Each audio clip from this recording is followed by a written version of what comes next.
Olá, irmãos, a graça e a paz do Senhor e Salvador Jesus Cristo.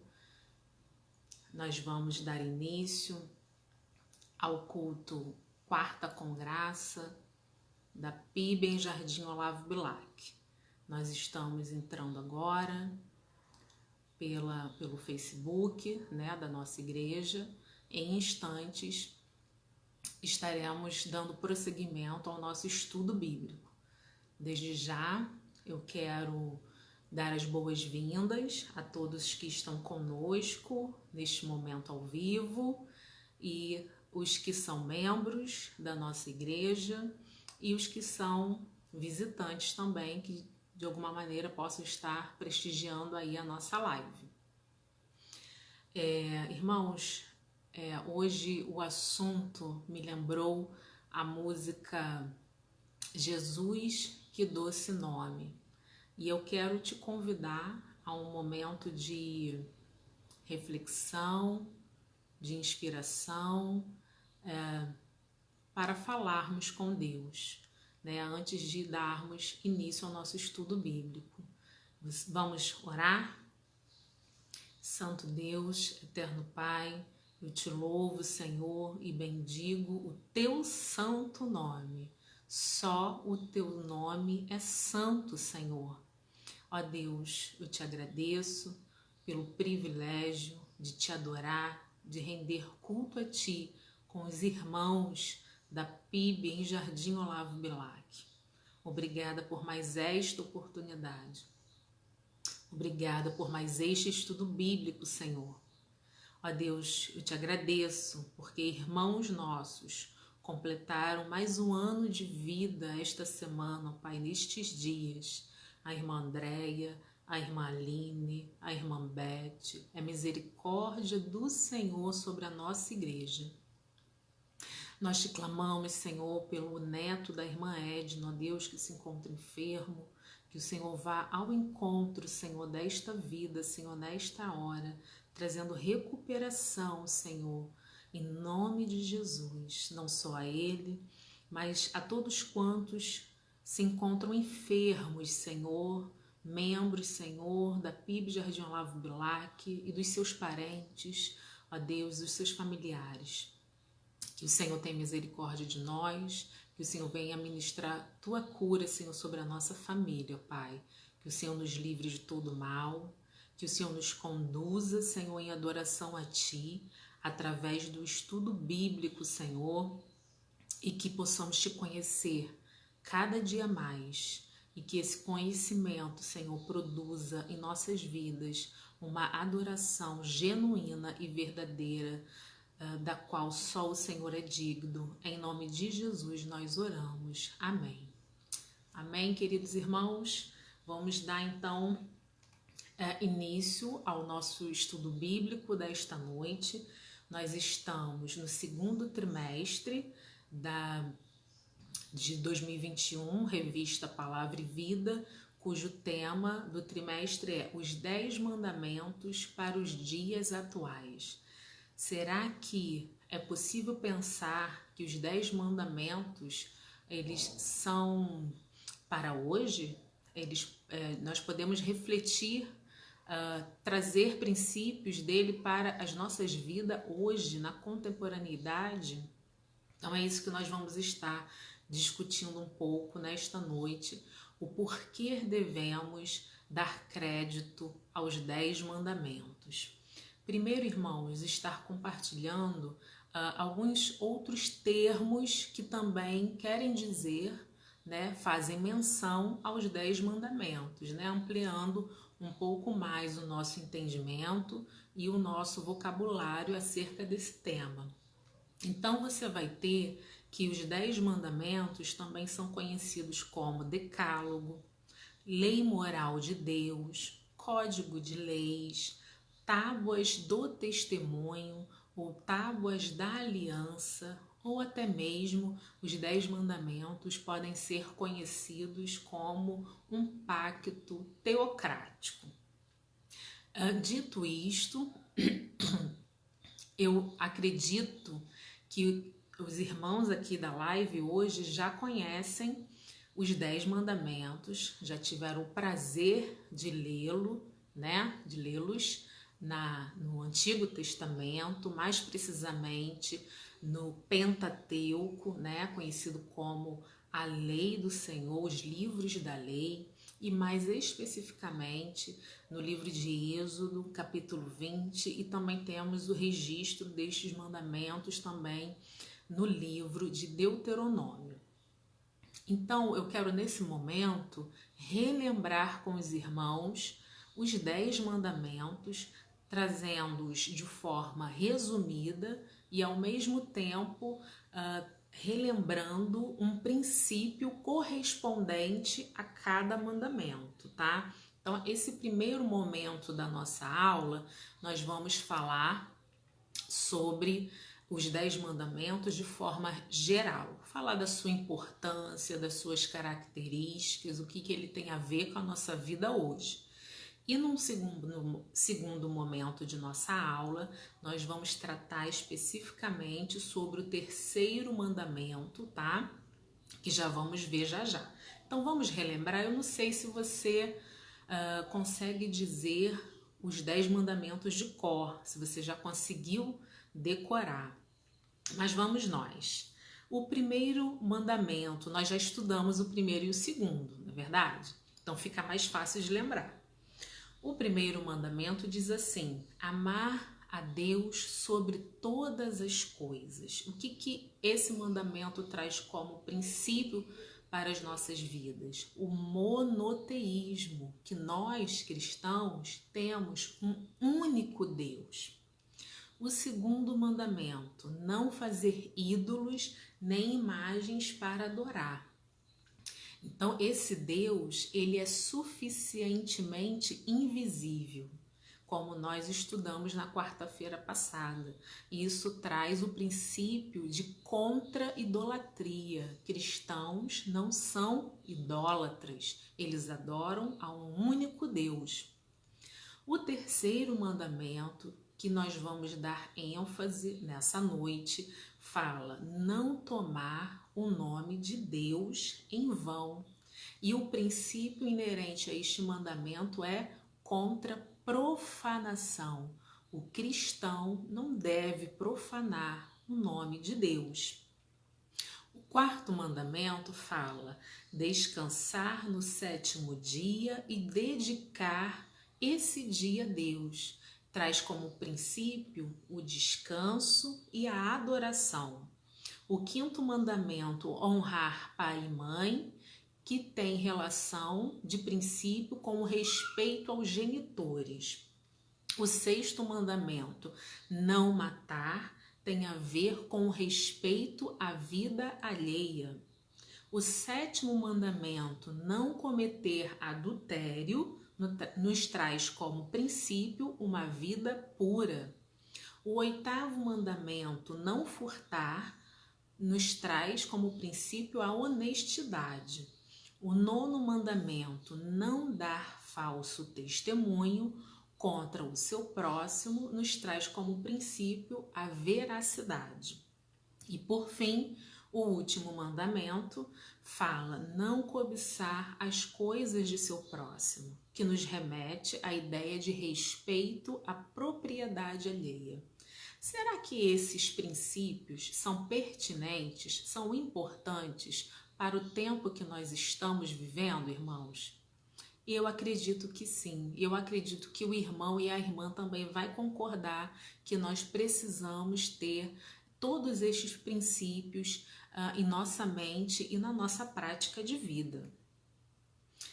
Vamos entender, então, por que Deus, o que antecedeu essa ordenança dos 10 mandamentos ao povo de Israel, o que veio antes dessa história. Isso também é importante da gente entender o contexto. Nós precisamos entender que o povo era escravo no Egito e Deus lançou pragas sobre o Egito até o momento em que houve a libertação e o povo pôde sair do Egito. O povo ficou séculos, 4 séculos como escravos no Egito. e foram para um deserto, sob a promessa de uma terra prometida. E nesse deserto, nesse tempo de peregrinação, nesse tempo total de providência de Deus, Moisés, o líder desse povo chamado por Deus nesta época, recebeu do Senhor, diretamente do Senhor, no Monte Horebe, mais especificamente no Monte Sinai, os 10 mandamentos escritos em tábuas de pedra. Então a gente precisa compreender esse contexto, tá? O Moisés descendo do monte vê o povo idolatrando, né? Fazendo aquilo que o mandamento dizia para não fazer, para a gente perceber como a tendência humana e pecaminosa é para a idolatria, né? Então existem os mandamentos porque nós somos seres caídos no pecado e a gente precisa desses 10 mandamentos para nos dar direção e apontar para a vontade de Deus, porque a nossa tendência é fazer tudo isso. A nossa tendência não é de adorar um único Deus, não é de amar o próximo, de respeitar o que é do outro. A nossa tendência é carnal e a gente precisa desse parâmetro do que não fazer e do que é a vontade de Deus. Mas então Deus estava resgatando esse povo, né, com essa herança de escravidão no Egito, libertou do Egito e precisava libertar de si mesmo, de si mesmos, né, do pecado, formando então um povo para si. Deus estava formando um povo para si, e como um povo, como os povos da terra são, né, é natural que um povo tenha o seu código de leis, e Deus então estabelece o código de leis para o seu povo, certo?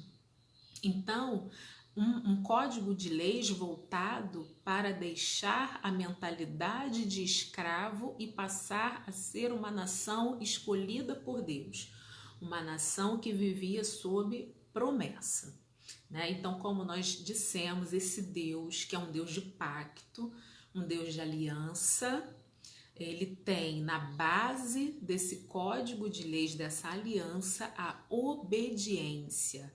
A base dos 10 mandamentos da relação com Deus é a obediência.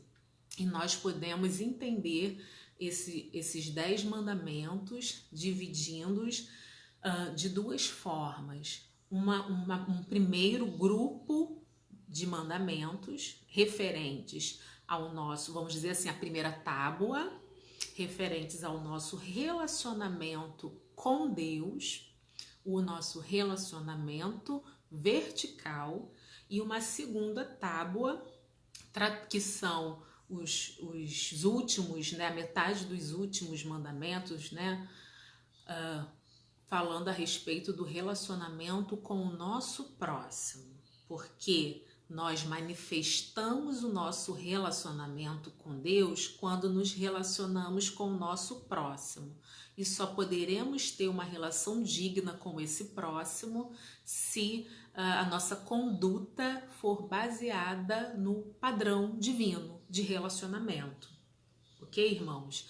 Lembrando que essa divisão que eu acabei de falar com os irmãos, da primeira tábua, da segunda tábua, relação com Deus, relação com o próximo, Jesus reafirmou isso, resumindo os 10 mandamentos em 2 mandamentos, certo? E que a gente conhece como a lei do amor. Na verdade, o fundamento da lei é o amor, o sentido da lei é o amor para com Deus e para o nosso próximo.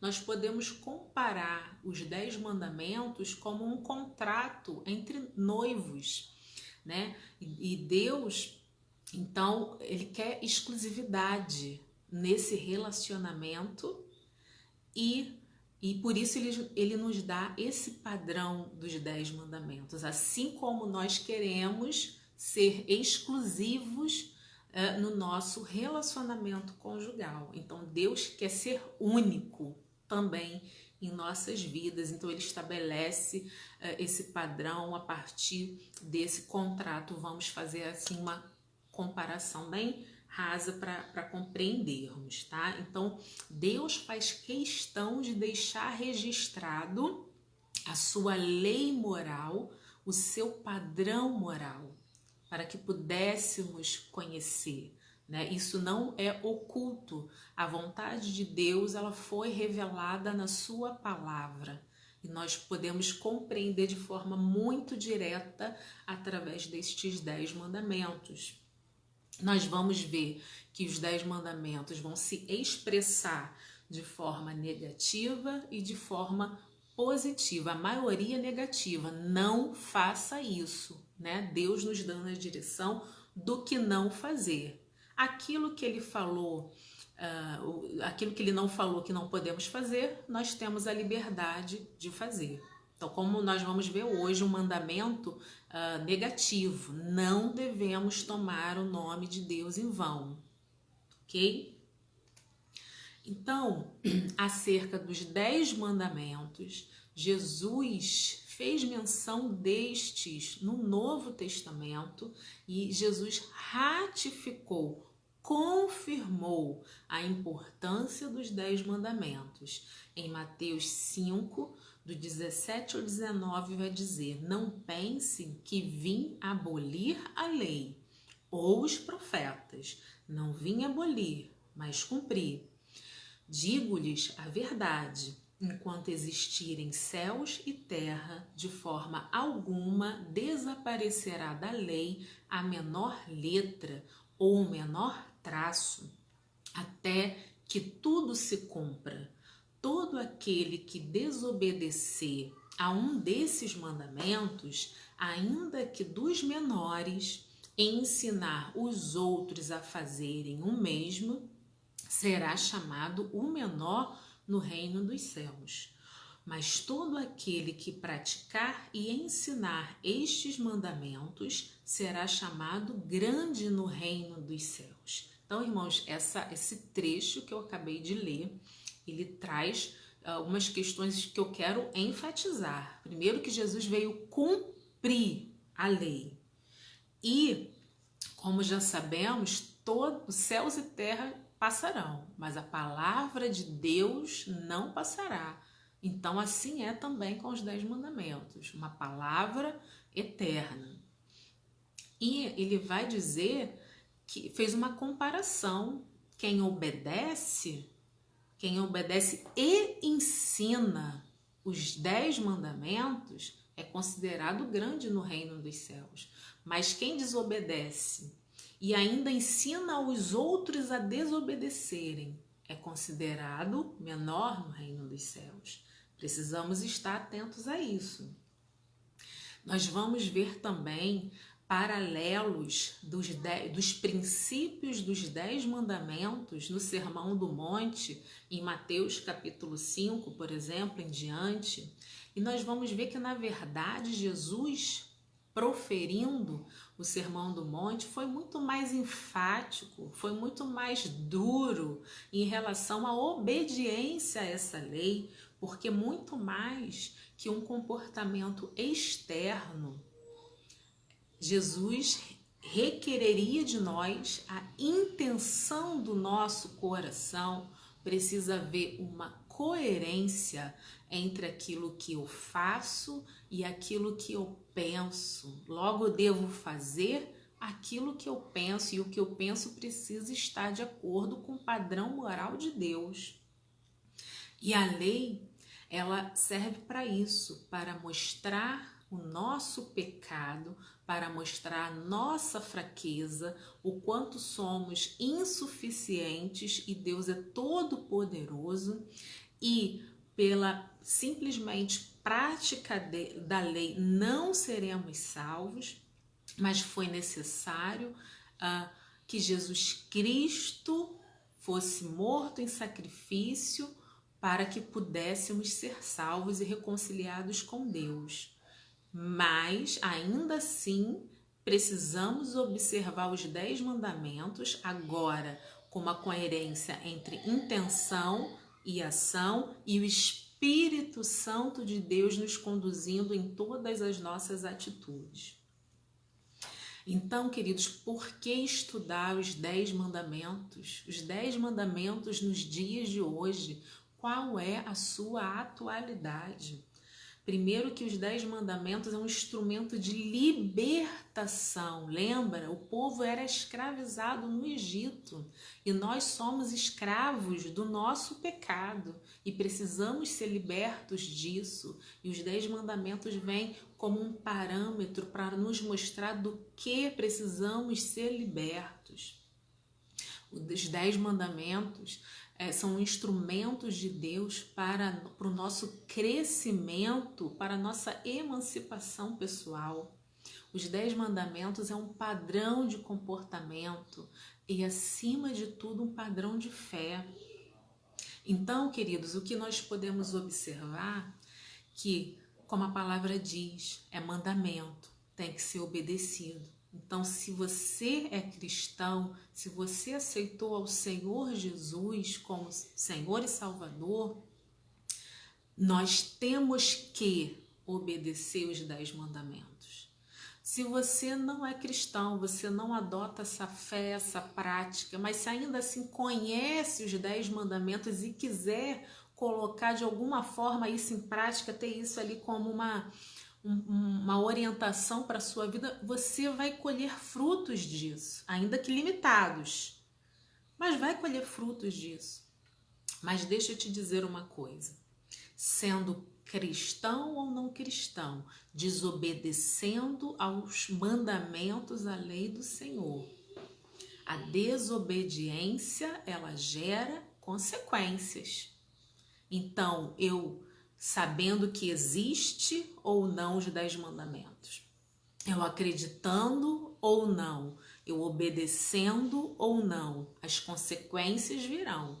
Eu posso até não conhecer uma lei da física como a gravidade, mas se eu der um pulo de um lugar muito alto, eu vou cair, vou me machucar muito, porque existe uma lei chamada da gravidade, que atrai o corpo, né, para o centro da Terra.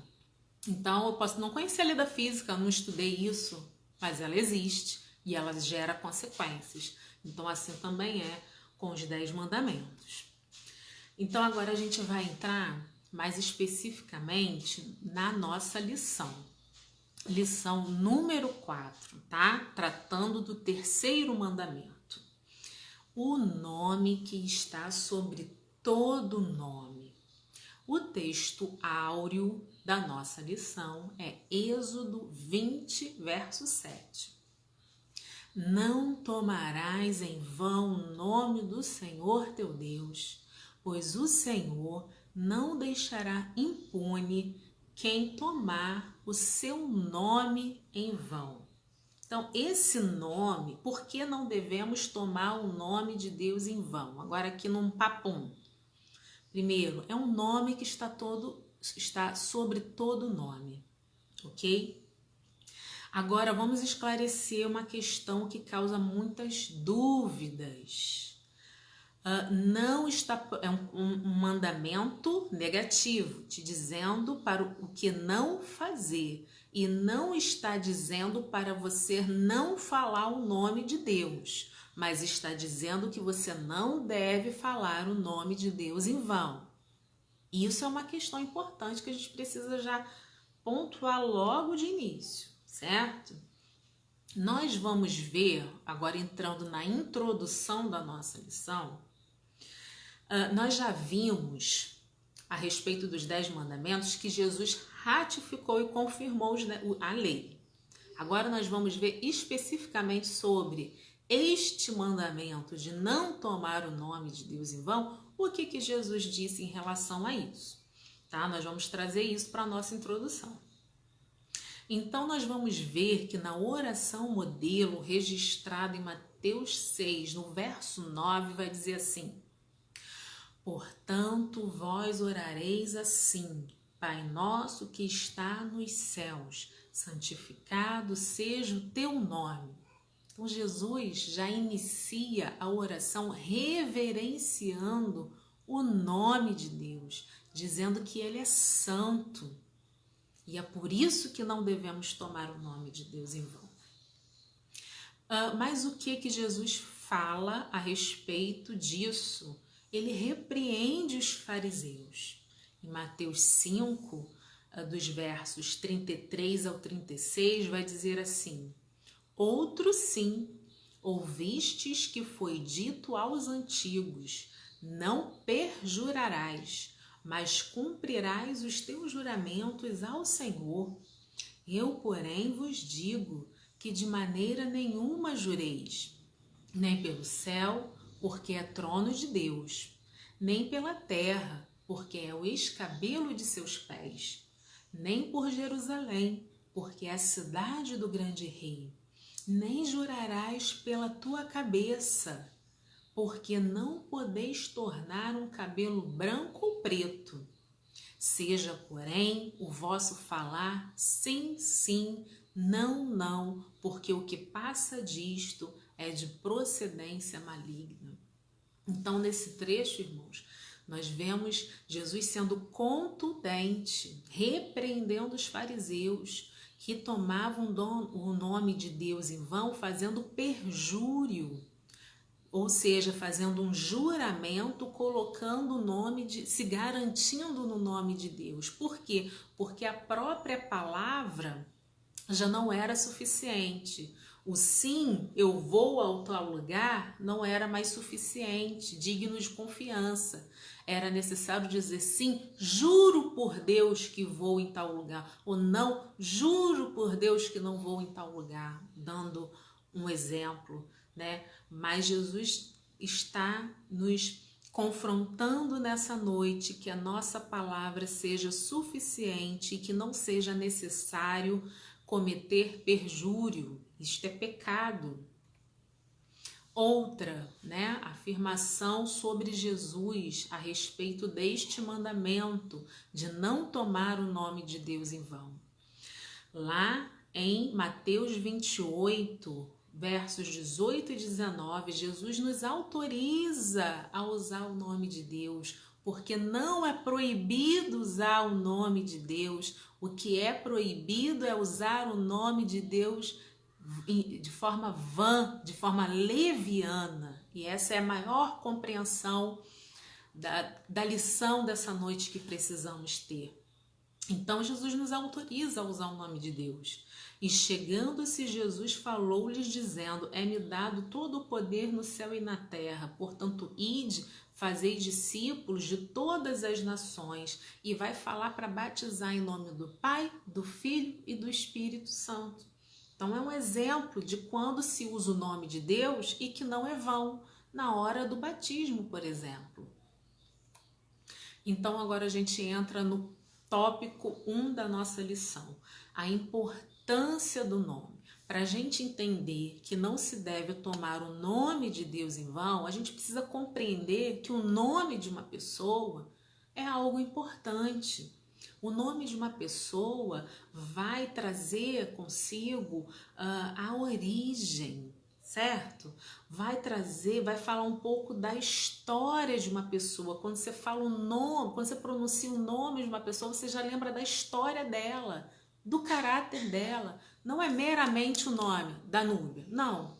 Mas quando você fala Danúbia, uma imagem vem na sua mente e uma opinião a respeito dessa pessoa vem à sua mente, né, carregada do caráter dessa pessoa e da história dessa pessoa. Então o nome ele não está sozinho, ele tem um peso muito grande porque é a pessoa em si. Então quando a gente está falando de Deus, a gente não está falando só do nome de Deus, de quem Deus é, do caráter de Deus, né? Essa questão de nomes é tão importante na nossa cultura que quando vem um bebê na família, quando a mulher está grávida, né, tem um momento, e é um momento peculiar de escolha do nome da criança, né? E ali às vezes os pais vão consultar livros, vão pedir opinião, às vezes o nome do filho já foi escolhido há muito tempo antes dessa pessoa engravidar, de tão significativo que é ter um nome, não é verdade? Eu posso dar como exemplo o nome da minha filha, Elisa Helena, né? Então ela não só remete a uma história de vida da Elisa Helena, que aí você já lembra de uma menina de 5 anos de idade, né, que gosta muito de abraçar as pessoas quando chegam na igreja, não é verdade? Você vai lembrar que ela teve uma história de vida, né, que envolveu uma cirurgia no coração. Você já vai lembrar que de repente se orou pela Elisa Helena. Você pode lembrar que o Elisa é de Elizabeth e Helena é de Heloísa Helena, uma homenagem às avós. O nome é tão importante que é comum no contexto escolar, né, no início do ano, os professores trabalhando a identidade, mandarem para casa a pesquisa.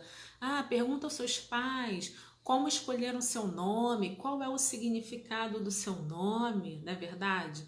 E Deus nos fez seus filhos. Deus nos fez seus filhos através do sacrifício de Jesus Cristo, nos adotou.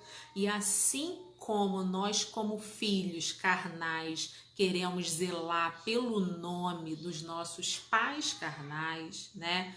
A gente não quer zombaria com o nome dos nossos pais, a gente também não deveria querer zombaria com o nosso Pai Celestial, com o nosso Deus. Porque esse nome implica em santidade.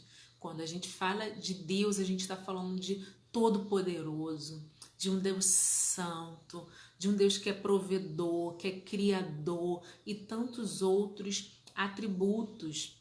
Então, se a gente consegue perceber o valor que damos à escolha do nome dos nossos filhos, né, trazendo exemplos terrenos para a nossa compreensão. Se nós não queremos afrontar os nossos pais ou que eles sejam afrontados, né, alguém falando besteira a respeito dos nossos pais, já vem logo uma defesa, né?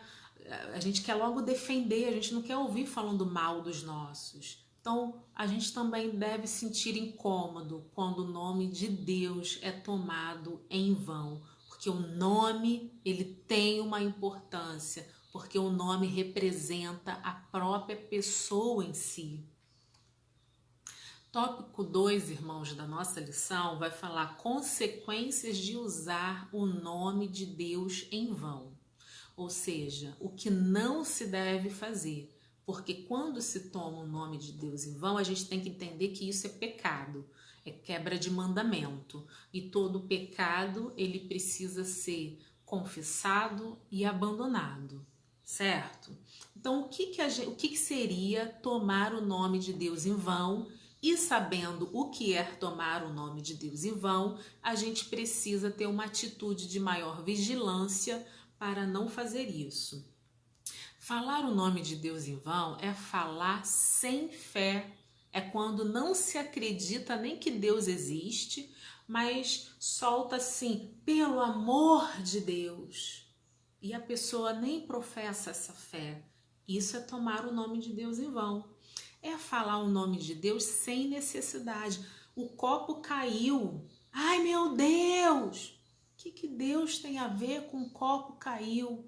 É sem necessidade usar o nome de Deus nesse contexto, logo é em vão. Estou dando exemplos aqui genéricos, irmãos, o quanto tomar o nome de Deus em vão está no nosso dia a dia, às vezes a gente não se apercebe. Por isso a atualidade de estudar os 10 mandamentos. Falar o nome de Deus, né? E quando eu falo falar o nome de Deus, não é só Deus, né, em si, tudo que diz respeito ao seu reino, ou seja, tudo que diz respeito à pessoa de Deus. Eu não gosto que falem de mim, eu não gosto que falem das minhas coisas. Então, a mesma questão é Deus, tá? Não tomar o nome de Deus em vão, não tomar nada que diz respeito ao seu reino em vão. Então, às vezes a gente quer dizer assim, como se fosse uma palavra mágica, em nome de Jesus, hoje vai chover. Né? E ou em nome de Jesus serei aprovado em tal prova, como se eu dissesse assim, abracadabra, você aprovado na prova, né? Então, o nome de Deus não é palavra mágica, né? Porque para ser aprovado na prova existe uma causa anterior. Ser aprovado é consequência, causa. Estudei. Então, assim, é em vão usar o nome de Deus nesse contexto. Então, quando eu uso o nome de Deus, porque a minha palavra já não é mais suficiente, já dissemos, o tal do perjuro, eu juro que pago. Em nome de Deus eu pago, né? Mas a pessoa já é caloteira, já tem uma má fama para pagar, então a palavra dela não é mais suficiente, então ela tem que incluir Deus na história. Ou a pessoa é tão descomprometida, né, descompromissada, que ela fala assim, eu vou em tal compromisso, eu juro por Deus que eu vou. Por que está sendo necessário colocar Deus na história? Porque a palavra dela já não é mais suficiente. Isso é tomar o nome de Deus em vão. Irmãos, os cristãos têm muito costume, a gente precisa vigiar nisso, porque às vezes é até incompreensível para determinadas pessoas fora desse contexto, que é a questão das gírias gospel. E muitas gírias, muitas expressões corriqueiras dos cristãos, ou até mesmo vício de linguagem, são formas de tomar o nome de Deus em vão, como a gente diz assim, misericórdia, né? Por motivos banais, ou glória a Deus, mas quando na verdade você não está querendo dizer glória a Deus, você apenas recebeu uma notícia e pelo vício da linguagem você fala, né? Mas não na reverência de glorificar a Deus. O nome de Deus tem sido tomado em vão em piadas, né? O suposto humor gospel. A gente precisa ter cuidado com isso, com zombaria, né? Uma coisa é um ímpio fazer uma zombaria com o nome de Deus e ele está assim quebrando o mandamento da lei moral de Deus e terá suas consequências. Agora, eu que professo a fé, vou tomar o nome de Deus fazendo zombaria com o nome de Deus? Que qualidade de filha é essa, né? Não combina, não convém, a gente precisa estar vigiando em relação a esse suposto humor do cristão, né? E às vezes usamos o nome de Deus em vão para interesses pessoais, né? Um líder religioso que não tem um compromisso com a palavra, claro, ele pode falar assim, botar o nome de Deus para falar que você precisa dar uma oferta X, porque senão Deus não vai te abençoar. Isso é o próprio interesse, é tomar o nome de Deus em vão. Né? Um político que Deus vai te abençoar se você votar em mim. É o próprio interesse dele de querer o voto, então é tomar o nome de Deus em vão. Pais, cuidado, não use o nome de Deus para impor medo aos seus filhos, né?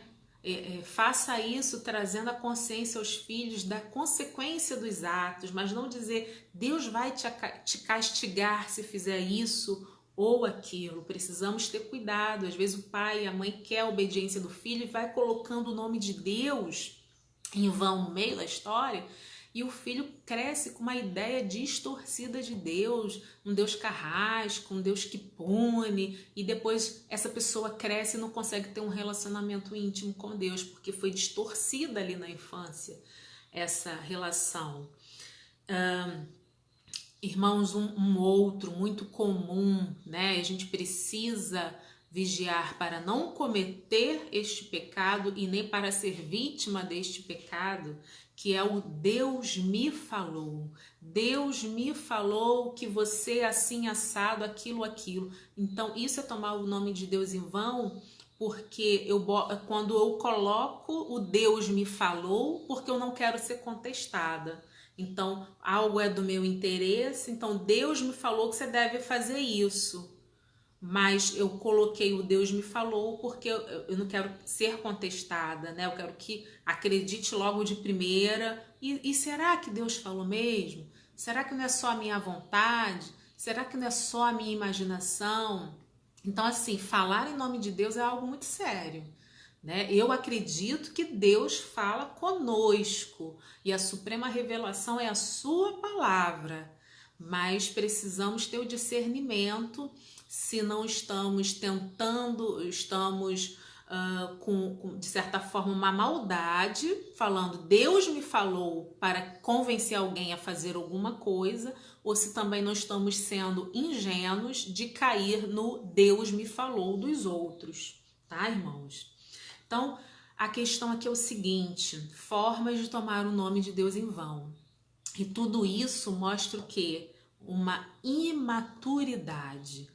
Tomar o nome de Deus em vão é uma imaturidade e precisamos estar atentos com isso.